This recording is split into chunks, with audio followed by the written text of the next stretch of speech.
Hello and welcome back. I'm Annie, and today we're going to be talking about a new yarn from Michaels that I'm really excited about. I saw this yarn for the first time yesterday on an Instagram reel, and I decided to check and see if my local Michaels was carrying it yet, and I was pleasantly surprised to see that they were actually carrying this yarn. I feel like whenever there's a new yarn, my Michaels never ever carries it, so I was very excited about that. But I will say the stock was very limited, so I went ahead and placed an order for pickup. I just swung by and grabbed it, and I want to show it to you now. This is the Loops and Threads Petite Purl. This is the color Forest Green. I think it's really pretty. I want to say they're classifying this as a weight 4, but honestly, this feels like a DK weight to me. I could be wrong, but it does feel a little bit thinner than a weight 4 to me just off of first impressions. So I did get a few different colors of this yarn, so that way we can work on a project together, and then you can decide for yourself if this is a yarn that you would like to add to your stash. I am curious, just based on first impressions, if you think this is a yarn that you're going to add to your collections, and then if your opinion changes one way or another at the end of the video. I think that would be fun to know, so leave that in the comments below if you want, but I'm going to walk you through the colors that I got. So like I mentioned, we first have this forest green color, and to complement that, I got this really pretty sage green color. This one does throw me off a little bit off of first glance because it does sort of look like velvet to me, and you might notice how it has that sort of like crushed multicolor effect that velvet has, but it also feels like chenille at the same time, and it almost doesn't match the other yarns in this collection. I think you're going to see what I'm saying when I show you the next color in the collection, but this is a dark brown color called Cappuccino, and the feel of this yarn is so different from this green color, and it amazes me that these are two of the same yarns because I'll show you an up close and you can really see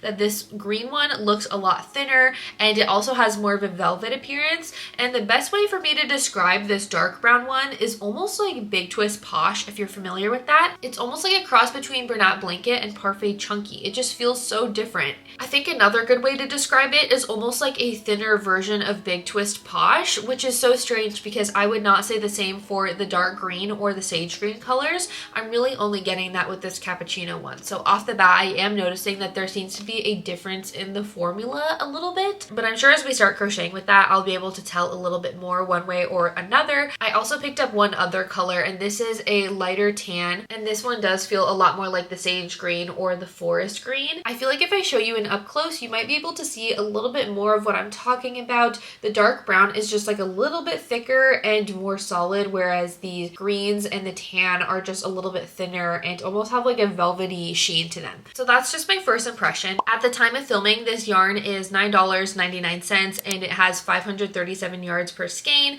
so I do feel like that's pretty reasonable, but of course Michaels always has coupons, so I got these all for 25% off, which was really nice. I shared this yarn over on my Instagram story just to see what everyone else is thinking about it, and by far the most common response that I got was, how is this any different than Skinny Chenille, which is another yarn that Michaels carries? And to be honest, I completely understand because I thought the exact same thing. So if you're not familiar, Skinny Chenille is another yarn that Michaels carries. It's their same Loops and Threads brand, and it does seem to be pretty much the exact same thing when you look at the pictures and stuff. I think the best thing that we can compare it to is Chenille Home Slim and Sweet Snuggles Light. They're virtually the same yarns, just in different colorways, and I'm kind of getting the same thing from Skinny Chenille and Petite Purl. Unfortunately, my Michaels has not stocked Skinny Chenille, so I have not gotten to try it personally, but if you watching this have gotten to try both, I would love to hear what you think in the comments on how similar you feel like they are, because I am very curious. So I think those are just a few important things to note before we start crocheting with this yarn. I am honestly very excited because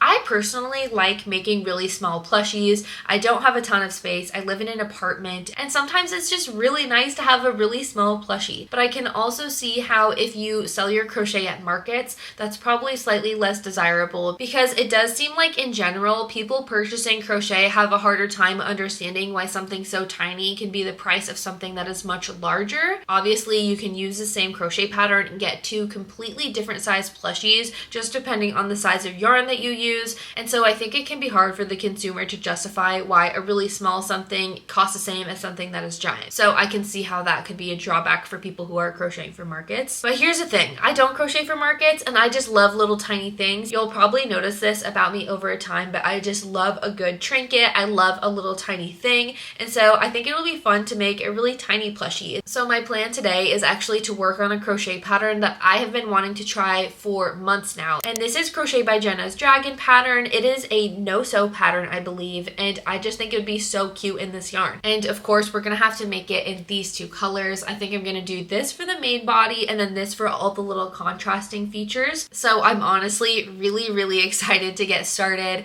The packaging does say to use a 4.5mm crochet hook, but I feel like that's gonna be way too big. So I'm gonna start off with a 3.5 hook and we're gonna get working on this dragon.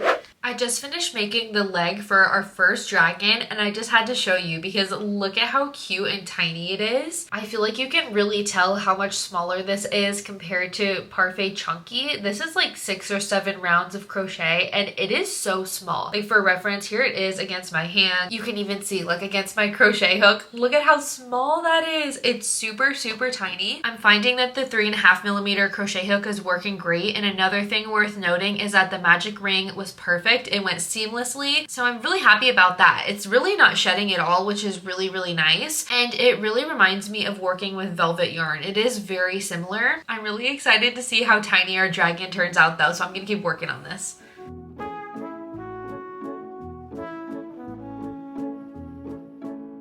I just finished making all of the little legs for the dragon and now I'm working on the wings, and I'm using this dark green color right here, and it is so interesting because it just feels so different from the light green color. It's like a completely different texture. It feels more similar to the dark brown yarn, and I feel like if you had me guess if this was like the same type of yarn, I would not think it was because of how different it feels. I feel like the best way I can explain it is like the dark colors feel like more squishy and fluffy, and the lighter colors in this collection feel like thinner and almost have a more velvety look to them. I still like the way that both of them feel for sure, and I'm having a lot of fun working with this yarn just because it's different and it's fun. And it's definitely easier to work with than your traditional chenille yarns. I feel like Parfait Chunky and all of that, I've had literally no shedding, which is obviously amazing and makes it a lot easier to work with. I think what it's really going to come down to, honestly, is whether or not you like working with small yarn or you feel the need for small plushies in your life, because if you do, I feel like you're gonna really like this. Personally, I just want a little small plushie, right? Like I just want something I can keep on my desk. It's not gonna take up too much room, which also makes me think that this would be a really good yarn for making keychains, like little plushy keychains. I feel like that would be a really good idea because then they'd be really small, you know? So those are just some thoughts that I'm having right now, but I am working on this little dragon and I'm watching a documentary, so it is just a great day. Like seriously, I could not be doing anything more fun right now, honestly. This is like my favorite thing ever. So I hope you're enjoying it so far too. Like I mentioned, I finished one wing, so here's that one. I love it. This pattern is so cute.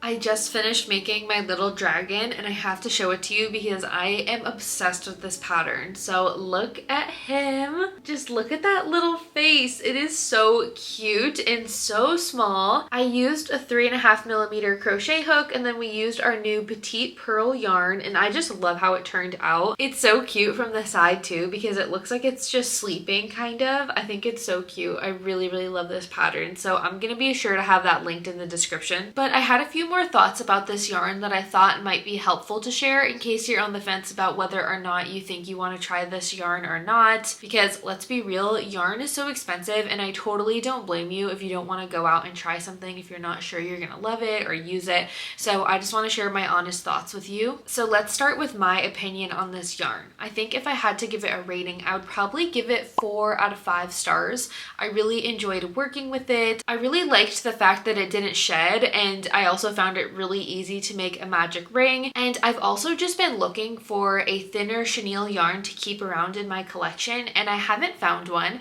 I know that Michaels has the skinny chenille, but they just never have it in stock near me, so I never think to order it. But with that being said, I'm as confident as I can be without trying skinny chenille that this is nearly the exact same thing, this yarn.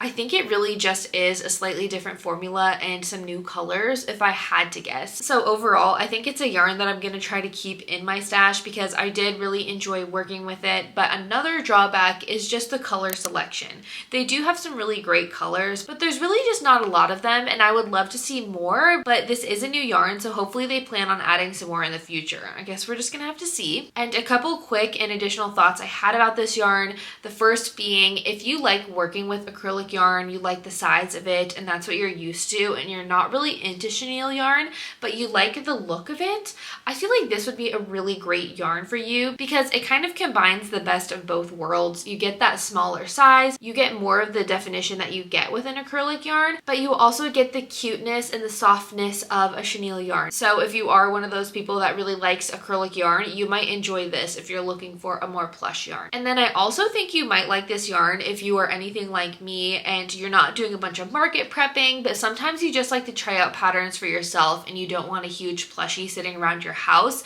This can be a really good option to work up a smaller version of a project, and sometimes it's just nice to have a little small version of a plushie. And like I mentioned earlier, it could be really great to do keychains with. Like, just look at this guy. I think he's so cute, and of course he'd be cute with something bigger like Parfait Chunky, but I just love the little tiny one, you know? Little tiny plushies are really cute too, and I think it's important that we have some yarn to make those. So overall, I would say that this yarn has my approval, but I'm gonna keep my fingers crossed that they're gonna come out with some more colors in the future because I just use so much gray for my pigeons and my raccoons. I would love to make a tiny pigeon. Oh my goodness, it would be so cute. I would love to do that. I would love to make a tiny version of all of my patterns. That sounds like so much fun and like a video idea for the future for sure. So I'm definitely curious to hear what you have to say about this yarn. I would love to know in the comments below if this is a yarn you plan on trying out or if you're going to skip this one. So make sure to let me know in the comments below because I always love to read your comments and see what you have to say. And on a complete side note, if you have any questions about this yarn, feel free to ask them in the comments because I very much recognize this was not like a full-fledged review. I honestly kind of just did this on a whim today because I really just wanted to start working with this yarn. So hopefully it answered some of your questions or maybe gave you some ideas for some future projects. But regardless, I just want to say thank you so much for hanging out with me today and trying out a new yarn. I'm really excited to hear what you think about it below. And if you're not already, make sure you're subscribed to the channel so you don't miss any future content from me. And with that, I will see you in a video very soon. Bye!